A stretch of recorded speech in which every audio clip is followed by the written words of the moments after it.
some of the miracles of Jesus, and a couple things just to let you know about. One, the materials that we're going to cover today and on Friday will not be on the first exam, it'll be on the second exam. Since I've already created the study guide, posted it along with the example test last night, so if you haven't seen those yet, get on Google Classroom and find those examples. Find the example exam and the study guide for the first exam. But since I've already created the study guide, instead of adding material to the study guide or trying to forecast all that we would, where exactly I would get to over the next couple of meetings, decided just to push the material from today and Friday to the second exam.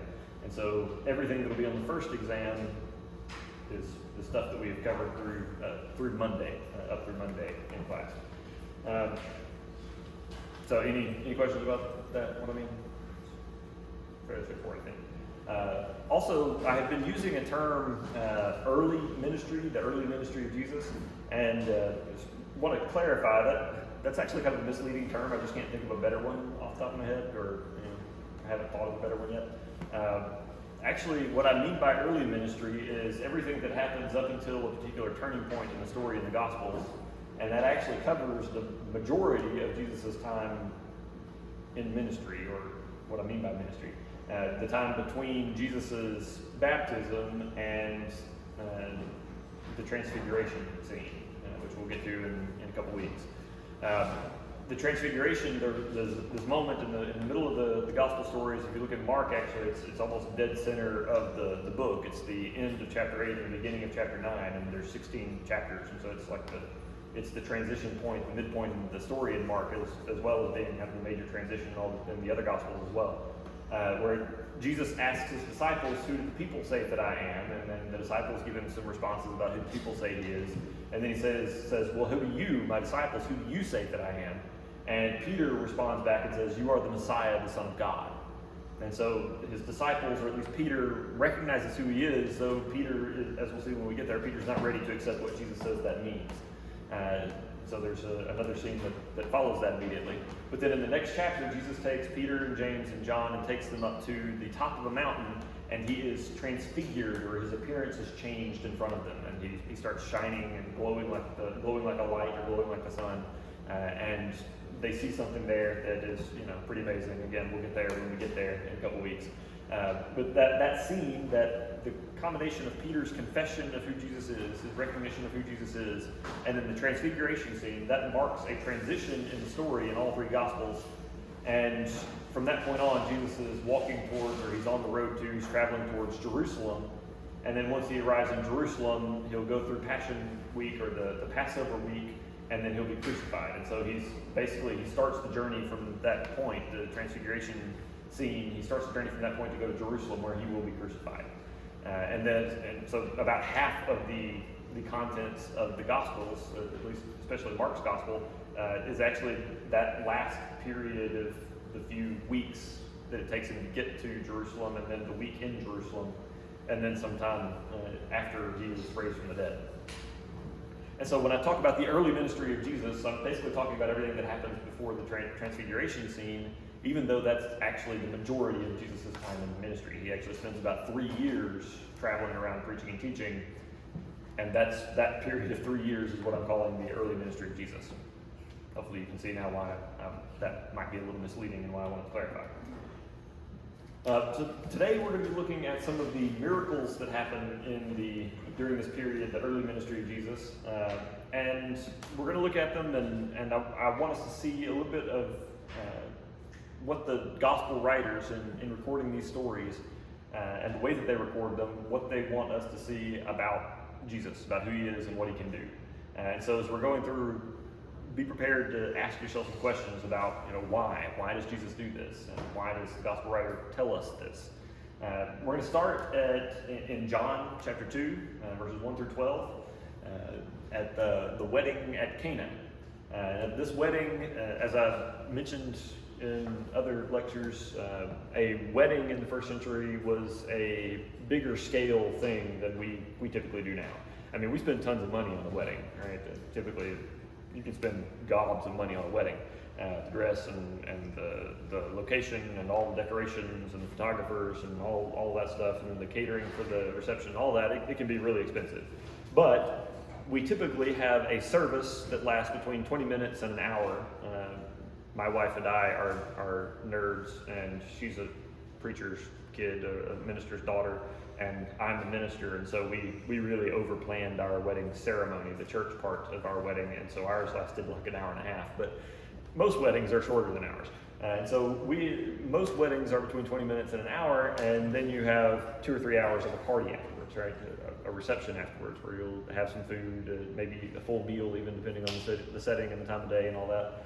And then dancing and just you have a celebration, a party afterwards. But you can do all that stuff and the whole thing lasts 3 or 4 hours maybe. And so you can do a wedding in an extended afternoon. In the first century, that's not the way it happened. That's not the way the celebration of a marriage worked.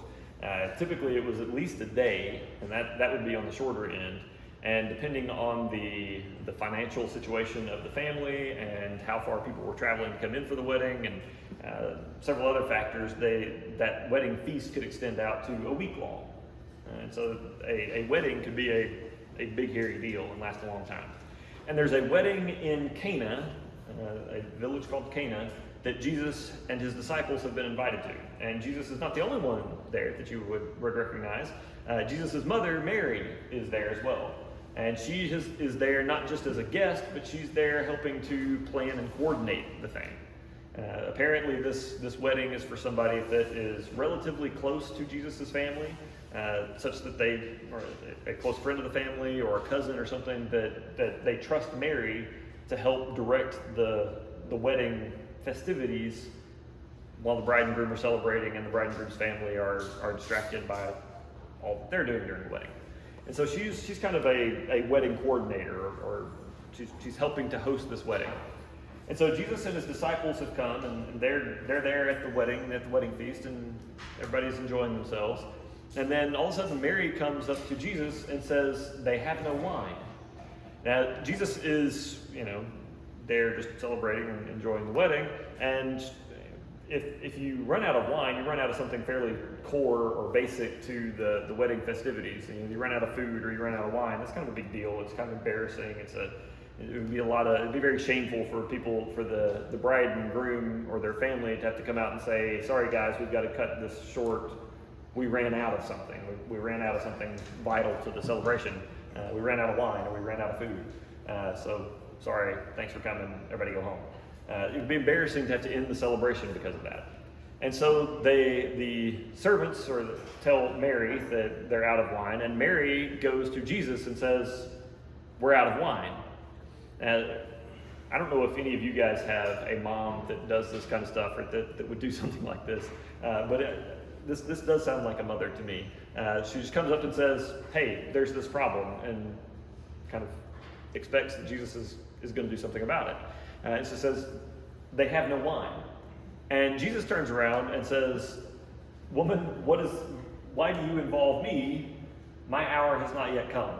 And that the way that's phrased can sound really disrespectful, so much that the NIV has to put in a footnote saying that the use of the term woman does not connote any disrespect in Greek. It's like the original language using that term did not connote disrespect, because we sometimes use that that way and say woman, or sometimes even man, and chew somebody out a little bit. So the NIV actually puts in the footnote that does not, Jesus is not disrespecting his mother here.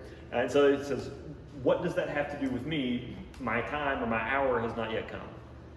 And Jesus seems to have in mind that there is a particular moment, or there's a time that's going to come, that there's an appropriate moment for him to perform a public miracle, for him to be publicly exposed as the Messiah, or as having divine authority, or however we want to describe it.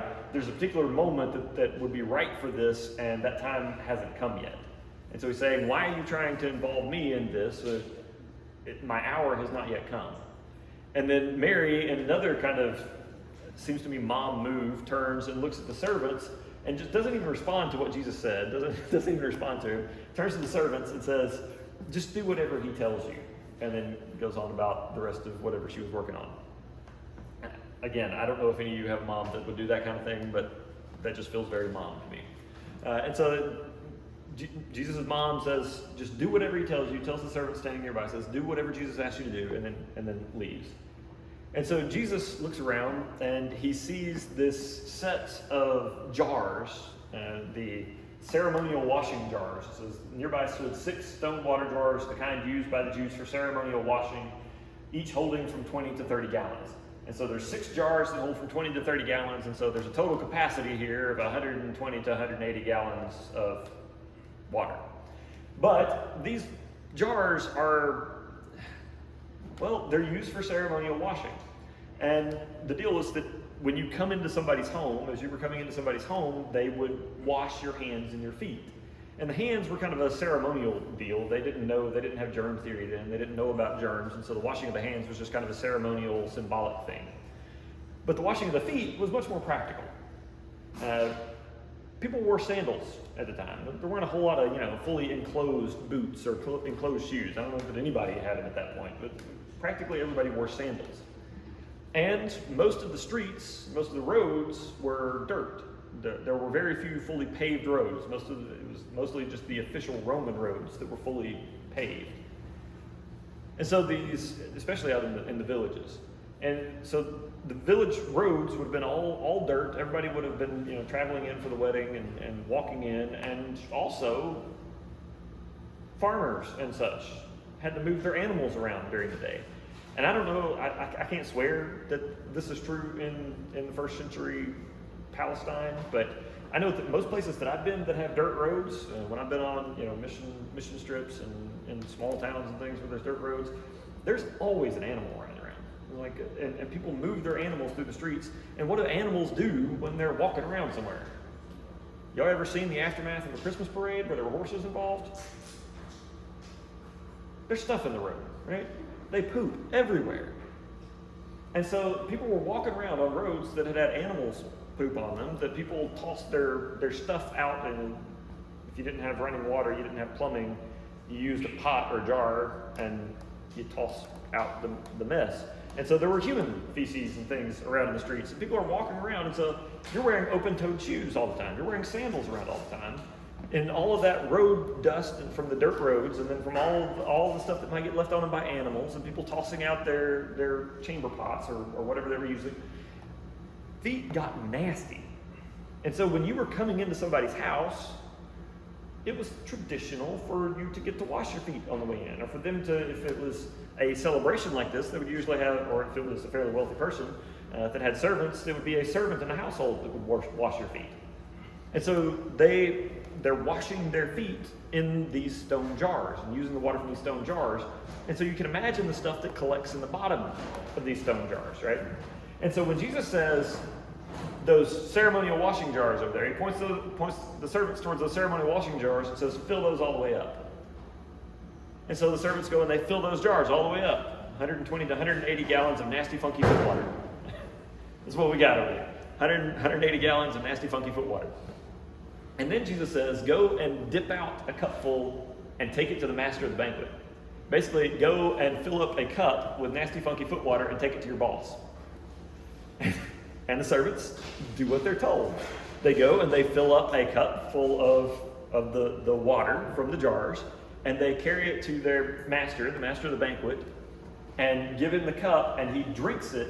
And when he tastes the water, the text says, the water that has been changed into wine, the water that had been turned into wine, he doesn't know where it came from, but the servants do. And so he immediately turns and goes and finds the groom, the guy that's getting married, the bridegroom, and he asks him, why did you save the best until last? Everyone brings out the choice wine first, the best wine first, and then brings out the cheaper wine after the guests have had too much to drink. But you saved the best till now. And so he's questioning the groom and saying, why did you save the good stuff until everybody's too tipsy to enjoy it? Which, points out that, one, if Jesus is going to make wine, apparently he's going to make a really good wine. And if, this was very definitely alcoholic, because the whole thing was around everybody had too much to drink. If everybody's had too much to drink, then nobody's going to be able to enjoy the good wine. But you saved the best till last. And then that's kind of where the story ends. John goes on and tells us that this was the first of the miracles, the first of the signs that Jesus performed. What Jesus did here in Cana of Galilee was the first of the signs through which he revealed his glory, and his disciples believed in him. And then after this, he leaves and goes back to Capernaum with his mother and his disciples.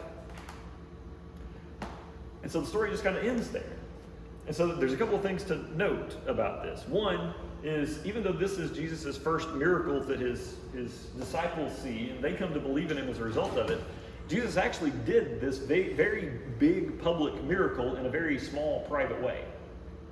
The master of ceremonies does not know what Jesus has done. He doesn't know that water has been changed into wine, much less nasty, funky foot water that he tasted, as it was being changed, or without the servants even being fully sure it had been changed into wine. And so he doesn't know what's happened to this wine, where it's come from. Mary walks away before anything happens, before Jesus does anything, and so she doesn't know exactly what he's done. None of the other guests at the party know what's going on. The bride and groom are clueless. Groom doesn't know where the good wine came from. He doesn't know what the master of ceremonies is talking about. Nobody sees this miracle except for Jesus' disciples and the servants that actually do all the work. And so Jesus does this public miracle, but he does it in a very private way so that word doesn't get out about him just yet. Like he told his mom in the beginning, it's not yet my time. My hour has not yet come. And so Jesus does this big public miracle in a very private, quiet way, so that this hour that he's talking about doesn't get bumped up, doesn't move ahead. And so what this raises several questions. For one, the comment about bringing out the best wine last after everybody has gotten a little too tipsy to enjoy it indicates that the wine involved here was alcoholic. At least the first wine was alcoholic. If you could, I guess, try to argue that the wine Jesus made was not alcoholic, and but the master of the banquets expected the wine to be alcoholic. And if you grew up in a tradition like I did, where drinking alcohol at all is considered wrong, that you should not drink any alcohol at all. I grew up in Southern Baptist Church, and most Southern Baptist churches will say that you should drink no alcohol at all. And even though I've become Cumberland Presbyterian now, I've switched over and I'm Cumberland Presbyterian now, I still don't drink. History of alcoholism in the family just makes it not worth it. But if you grew up in a tradition that says that all drinking is wrong, this story ends up being kind of jarring and challenging. That Jesus' first miracle, the first thing that he does with his disciples around to teach them and show them, the first thing he does is to make wine at a wedding. I remember, growing up in that Southern Baptist church and reading the story, it was always kind of jarring for Jesus to make wine, especially to make it his first big public thing. And then after that, after you think through that question, what does it mean, or what does it say that Jesus makes wine as his first miracle? Second is, why does he make wine for this wedding at Cana? What does it say that when Jesus comes, when the Messiah comes, when the Son of God comes, the first thing that he blesses, the first thing that he gives a kind of a public blessing to, is a wedding? Why did Jesus do this? Was it because of it being a wedding, just because it was a wedding? Was it to save this family from public disgrace or from humiliation, from running out? Was it just because his mother asked him to? Any of these are possible, and probably all of them are involved. I don't do many things with just one pure motive. I usually have lots of mixed motives for things that I do. And so I don't know exactly which one of these is right, or if there's maybe some other possibilities that I'm not thinking of. But asking these questions, trying to figure that out, will kind of challenge the way that you think of Jesus. We don't usually think of Jesus as being the guy that would bless a big party. And yet that's exactly what he does. He blesses a wedding celebration with this incredibly good wine, and saves this family embarrassment in the process. There's also a couple of other possibilities or considerations with it, but in the interest of time, we'll move on. There's like the way that Jesus does miracles, the things that he does, and the way that he performs miracles could be illustrated here. We may come back to that a little later in the semester. Are there any questions about this first miracle, what we see in John 2, or anything related to it, what it means or whatnot? All right. Next chunk then is going to be a sequence of miracles from Mark chapter 4 and 5. And as we're going through these, I want you to pay attention to, first of all, to the situation that they're in each of the four cases, and what that situation normally means to people. And so the first one is going to be the calming of the storm. The second is going to be the driving out of demons, or healing of a man possessed by demons. The third is going to be the healing of a woman with an issue of blood. She'd been bleeding for 12 years. And then the last one is going to be raising a dead girl, a girl that dies while Jesus is on the way to her to heal her. And in each of these situations, there's kind of a big, almost mythological idea that Jesus is confronting. So the first one, he's going to calm a storm, and if you think about, weather or the sea, Jesus is going to be on a boat with his disciples in the middle of the sea. The ocean is uncontrollable. The sea is uncontrollable, and even though Jesus is on the Sea of Galilee, not on the ocean, it's still a huge body of water. Not quite as big as our Great Lakes, but on that scale. He's on this huge body of water, and the sea is something that is generally considered, kind of mysterious, uncontrollable, powerful. I don't know if any of you have read any Patrick Rothfuss books, the Name of the Wind, great fantasy series. If you're looking for a really good story just to read, go get it. It's like high fantasy, I think Lord of the Rings kind of stuff, magic and all that stuff. But the second book is called A Wise Man's Fear, and there's this listing of items that all wise men fear. And one of them is a moonless night, and then the anger of a gentle man, but the third one is the sea and storm. And this is just kind of a perennial human fear. If you're on a body of water, in a boat, in a storm, it's terrifying, because you're fighting for your life and you have very little control over what's happening. You're just trying to survive the moment until the storm stops and the calm comes back. And there's all kinds of things, all kinds of techniques to try to do that, to survive the moment, but you're not mastering the storm, you're surviving it. And then weather as a whole is just uncontrollable. We just have to endure it. It happens to us. We don't happen to it. We don't control or affect the weather. We just build better buildings or better structures to try to endure the storms better, or endure the weather better. I have a massive storm shelter. It's actually an old nuclear fallout shelter in my backyard from when it was built for during the Cuban Missile Crisis. A bunch of people in the community afraid, and so they used part of the church property to build a massive nuclear fallout shelter on, and now it gets used as a storm shelter. So you can, all kinds of great things you can build to endure the storms, but try stopping one. Try telling one to turn and go a different direction, because, not today. You can't control the weather. And so this storm, the sea chopping, the huge waves, the wind blowing, the storm overhead, this is something totally outside of human control. And it's a scary thing. And then the demon-possessed man. How do we think of demons?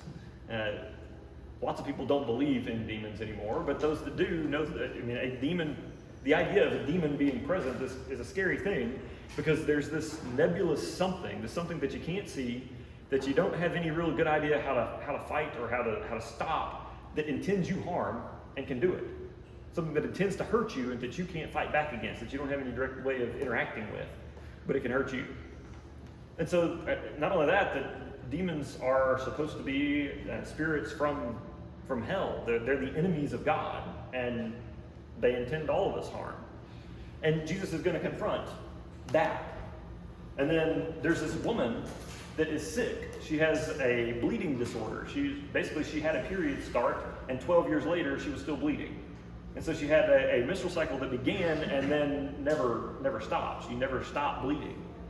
And she has spent everything she has and been to doctor after doctor and tried treatment after treatment to try to get it to stop. And her condition is totally beyond the effect of medicine in the day. Whatever is wrong with her, no doctor, no expert can figure out how to stop it. And then finally, there's a little girl that while Jesus is coming to heal her, she dies. And so Jesus is going to confront death. Jesus is going to look at someone who is dead and confront it. And so that's the four miracles, the four things in sequence that Jesus is going to deal with in Mark chapter, the last part of 4, and then all of chapter 5. A storm, and all that a storm represents, the larger-than-life, totally out of human control powers of nature, the spiritual forces that exist, the demons, the spiritual forces that exist out there that are harmful and out for our destruction. And demons are frightening even if you're not sure you entirely believe in them. Just look at all the movies that have to do with demon possession or the action of demons. The Exorcist is a classic horror film because of that just kind of horror surrounding the whole idea of demons and evil spirits. And then a disease that is uncurable, untreatable, and then death. All right, so Jesus is going to confront all of these things.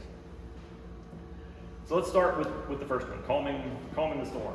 Jesus has been teaching, speaking in parables, teaching people for a long day. And this is unusual for the Gospel of Mark. Usually we don't get long, sustained sections of teaching from Jesus. We just see a whole lot of what he does. But in this case, in chapter 4, we've gotten a long series of teachings from Jesus. He's told several parables and he's taught people. And at the end of that long day, he says to his disciples, let's cross over the water to get to the other side. And Jesus has been teaching all day, he's tired, and so Jesus gets in the boat and he goes back to the back. The text says the stern. If you don't know boat terminology, the back is the stern. So he goes to the back and lays down and he falls asleep. And one of the Gospels says that he was asleep on a cushion in the stern. And so he's asleep on a cushion in the back of the boat when this big storm comes up, this huge squall comes up. And the Sea of Galilee is large enough that it kind of has its own weather phenomenon. You got a small lake in the area. We got Gibson County Lake near my house. There's Carroll County Lake near here. And they're fairly big lakes, man-made lakes, but they're small enough still that they don't really have a huge effect on the weather around them and don't really develop weather over them. But the Sea of Galilee is large enough that, like the Great Lakes here and like the ocean, it can develop its own weather phenomena, especially with the mountains that surround it partially, or the hills, the large hills that surround it partially.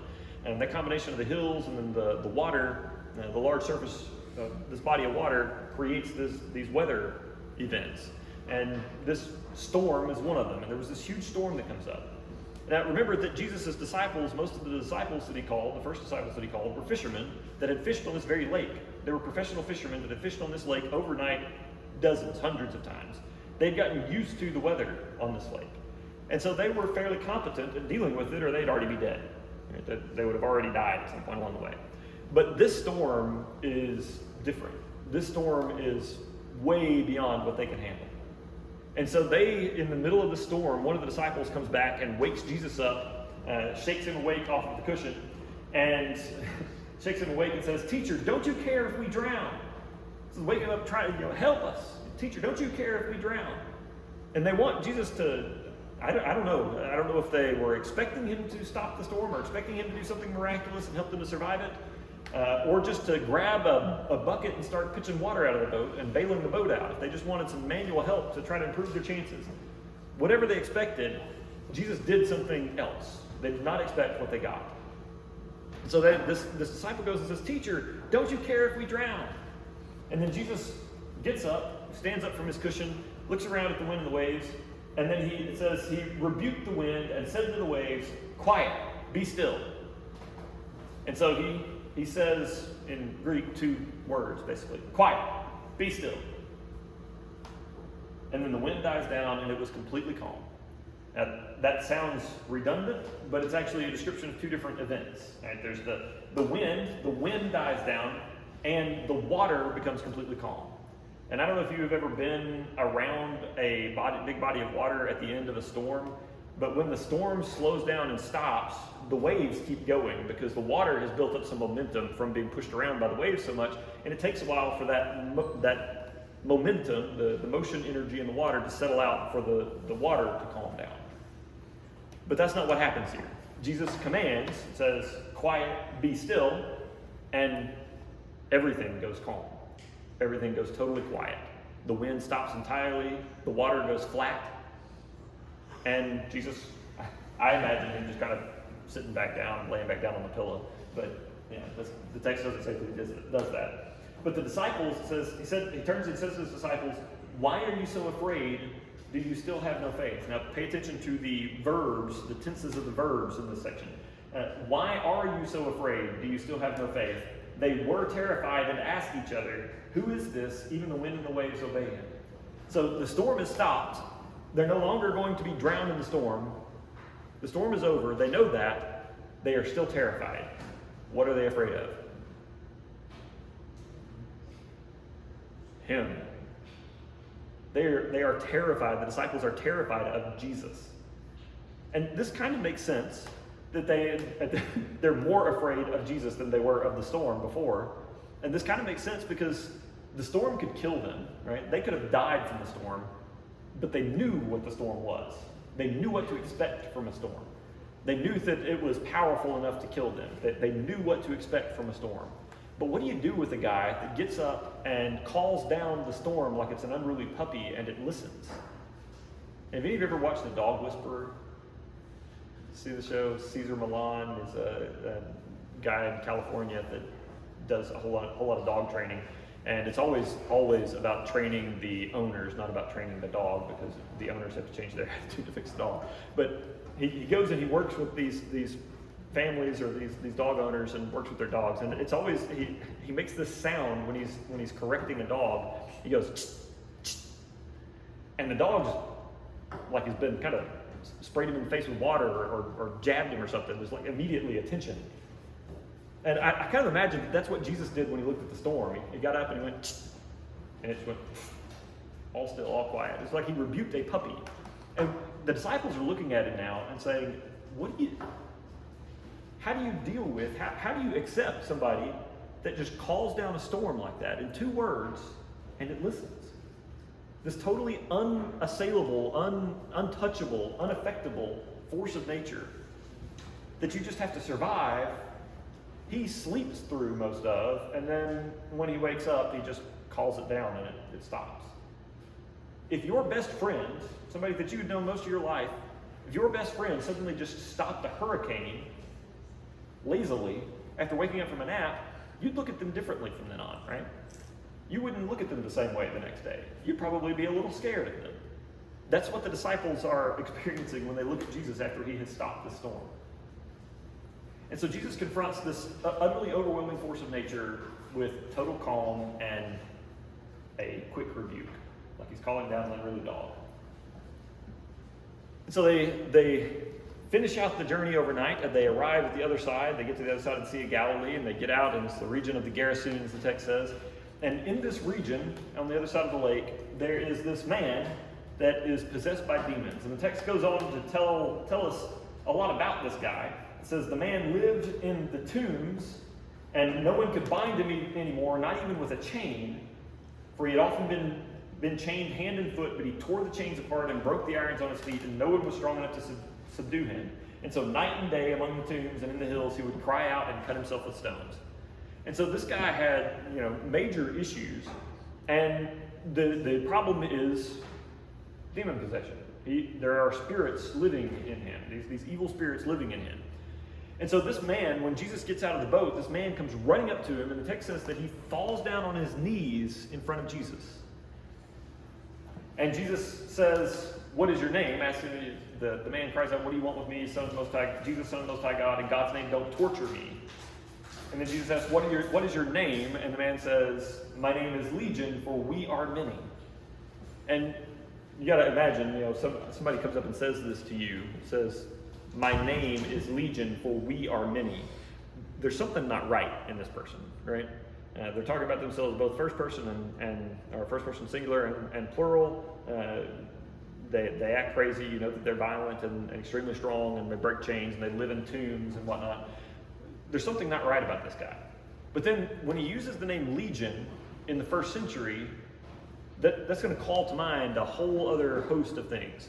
The word legion was, the legions were the largest subunit of the Roman military.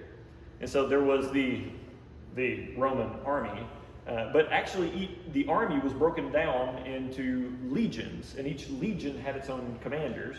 And they actually functioned basically as separate armies. And so they were called the Roman legions. There wasn't really a word for the overall army. They had the legions. And so the legion was the largest subunit of the Roman military. And for many years, it was kind of unregulated how many soldiers were in each legion. But then later it began to be more tightly regulated, and at different periods in the history of the Roman Empire, there were different numbers of soldiers in each legion, ranging from 1,000 to 1,200, all the way up to over 5,000 soldiers in the legions. And the legions would then also include all of the various camp followers and support personnel that were required to keep a legion operating, keep a large military force operating. And so there was this huge military operation, or these huge military bodies called legions. And so when this man says, "My name is Legion," that's what he calls to mind. And this may be a reference, or this may be saying, this man saying, there are thousands of these spirits here. There are thousands of these spirits in me. And this is presumably a spirit speaking through this man, or the spirit speaking through this man, not just him. And so he speaks and he says, "I am called Legion. My name is Legion, for we are many." And the idea is this huge military force of these demonic spirits. And what are they doing in this scene? Like, if that's what we've got this legion of demons. We have this demon, or this group of demons that are using the name of the largest military power in the world at the time to describe themselves. It's extremely odd that the first thing that we see them do in this story is fall on their knees in front of Jesus, the homeless teacher who just got out of a night journey in a boat. They fall on their knees in front of him and beg him not to torture them. They surrender and beg for mercy from one dude. And Jesus is not striking a very intimidating posture at this point. Like I said, he's an itinerant teacher that's been traveling around. He's wearing traveling clothes. He's just spent the whole night in the ocean or on the sea. You don't come out of the boat on the sea, looking like you are ready to do battle. And yet, this totally harmless looking guy has this army of demons kneeling and begging for forgiveness in front of him. These spirits that so terrify human minds and so terrify human beings are begging him not to torture them. Who is this guy that they would be afraid of him?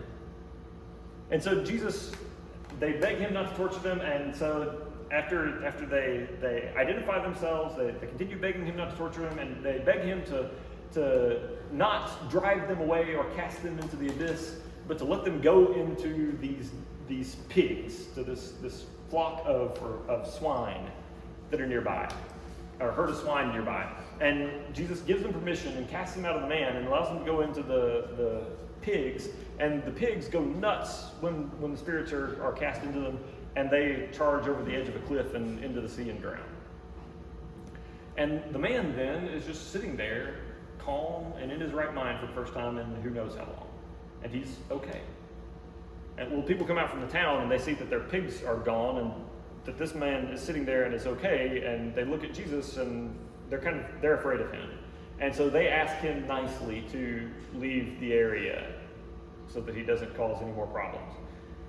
And so Jesus tells the man that he's just healed to remain there, and that he can tell people about him, and to kind of serve as a witness and a testimony about who Jesus is and what Jesus can do to these people that aren't quite ready for Jesus to stay around for a while.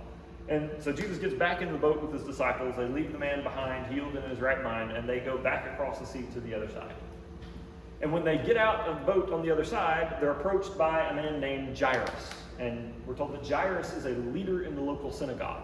Now, synagogue think of it as something like a church, sort of. The synagogues were gathering locations for Jewish people to celebrate the Sabbath, to read Scripture together, and to do some forms of worship, but not to perform sacrifices and the things that were done specifically in the temple. And so they were kind of like satellite locations for the temple, or places where Jewish people could gather for worship and for Scripture reading, but not have sacrifices and the kinds of things that were done specifically in the temple. And so this guy is a leader in the synagogue, and so he's a fairly important, influential guy in the community. And he's coming up, and he comes up to Jesus, and he asks Jesus to come with him to go back and heal his daughter, who is very sick. And he's afraid that they have dealt with her disease or her sickness for a while, and they're afraid that she's going to die. And so he's begging Jesus to come and to heal his daughter. And Jesus agrees, and he and his disciples begin to walk towards Jairus' house. And along the way, either because the people in the area know about what's going on with Jairus, or they just see Jesus and they've heard some of the hype, and so they want to see what's going on. Whatever the reasons, this big crowd begins to congregate around Jesus and to build up around Jesus. And he starts being pressed in on all sides, all around him, with this crowd that's following him to Jairus' house. And all of a sudden, in the middle of this procession to Jairus' house, with all these crowds pushing around him, Jesus suddenly stops and says, "Who touched me?" If you're reading the story of Mark, Mark has already told you about what's going on. He's already introduced the woman involved. But there's this woman that has this issue of blood that's been going for 12 years. As said, it's like she started the period and it never stopped. And for 12 years she's been bleeding.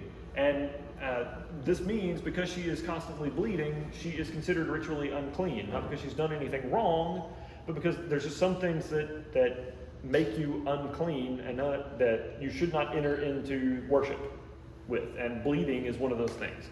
And the fact that she's been bleeding for 12 years means that she hasn't been able to go to the temple to worship in 12 years. She hasn't been able to be, or isn't supposed to have been, around large crowds of people in 12 years. And on this day, she decides, she's spent everything that she has on doctors. She's tried over and over and over again to get various treatments, and none of it has worked. No doctor can help her. She spent everything that she has, and so she says, if I can just get close enough to Jesus to touch his clothes, that in itself, if I can just touch the Messiah's clothes, that'll be enough, and I'll be healed. And so she kind of works her way in and sneaks her way in to get close enough to Jesus to touch the hem of his robe, to touch just the edge of his garments. And immediately she's healed. And Jesus, as she starts to try to slip back away, Jesus stops and says, "Who touched me?" And his disciples look around and say, "We're in a crowd that's pressing in around you from every side. You've been touched by a couple dozen people in the last 30 seconds. What do you mean, who touched you?" But Jesus says, "I felt power go out. I felt something happen. Who touched me?"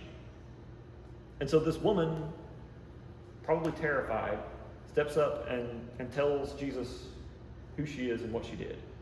That she's been bleeding for 12 years. She spent everything that she has. Nobody could help her.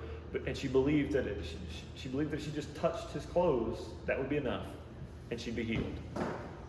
And so Jesus then looks back at her and says, "You're fine. Go your way. Your faith has made you whole. Your faith has healed you." And so Jesus moves on from there after healing this woman by accident. By the way, that's kind of the point in this story. There's this uncurable condition. This woman can't be treated by medical knowledge of the day. Nobody can help her. She spent everything she has on medicine, and Jesus heals her by accident when he's walking by. That's what Mark wants you to see in this story. Jesus didn't even intend to heal her. Her faith in his proximity was enough, and he heals her by accident. And so immediately after this, while Jesus has stopped to talk to this woman, Jairus' daughter has died. And so servants come out from his house and come to Jairus and say, "Don't bother the rabbi, don't bother the teacher anymore. Your daughter is dead." And Jesus hears what they're saying, and he looks at Jairus and he says, "Don't be afraid, just believe." And so they continue on walking to Jairus' house, and Jesus separates out Peter and James and John to take inside the house with him. And he takes just those three disciples in, along with their father. And when he gets there, there's already a big crowd gathering outside to mourn with the family. And so there's a lot of people there. They're already weeping and wailing and crying all around the house. And they go in, and when Jesus gets in there, and he comes in and he says, "Why is there all this commotion and wailing? The child is not dead, just asleep." And they start laughing at him. They start laughing at Jesus because he thinks that she's just asleep. And so after he sends all of the mourners out, and so it's just him and the mother and father and Peter and James and John left, and they go to the girl's bed where she's dead, and he reaches down and takes her little hand, and he says, this is one of the few times that we have Aramaic instead of Greek in the New Testament. He takes her by the hand and he says something in Aramaic. He says, "Talitha kum." And then Mark gives us the translation. He says, which means, "Little girl, I say to you, get up." And that translation is fine, it works, but it doesn't carry the weight or the emotional weight of the words. if there's a little girl in your family, often, or if there's just a child in your family, but it seems to happen quite a bit with little girls. If you have a little girl in your family, very frequently that little girl gets called pet names or diminutive names, terms of endearment by the rest of the family. Something like honey or little one or sweetie. I call my daughter Abigail. She'll turn 5 in a couple of weeks, and I call her Little Bit. It's a kind of a family thing. The Cummings family kind of calls the women in the family Little Bit as a term of endearment. I don't know where it started or how, but there's some tradition behind it, and I call my little girl Little Bit. And this word, Talitha, is one of those terms of endearment that somebody might call a little girl. And so what Jesus is doing when he reaches down and takes this little girl by the hand, what he's saying is the equivalent of something like, honey, get up, or little one, get up. He's talking to her like she's taking a nap, and he's going to wake her up. And she immediately opens her eyes and is hungry and wants something to eat. And so he says, get her something to eat. And so Jesus faces death, looks at a girl who is dead, and treats it like an afternoon nap, and wakes her up with just a couple of quick words and a tender gesture. So that's the sequence. This is what Mark shows us, what Mark wants us to see in this sequence. We have totally uncontrollable natural forces that Jesus rebukes and calms with just a couple words. We have a military, an army of demons that are terrified of Jesus and beg him for mercy. We have a woman who is absolutely untreatable by medical knowledge and technology of the day. Spent everything she had on treatments, and Jesus heals her by accident. And then we have a little girl who is dead, and he speaks to her like she's taking a nap, and he treats death like sleep and wakes her up. That's what Mark wants us to see in this sequence, that there are these things that are utterly beyond our ability to understand or control or to affect, and Jesus treats them like they're nothing. They are so easy for him to control that he doesn't break a sweat facing death and storms and demons and disease.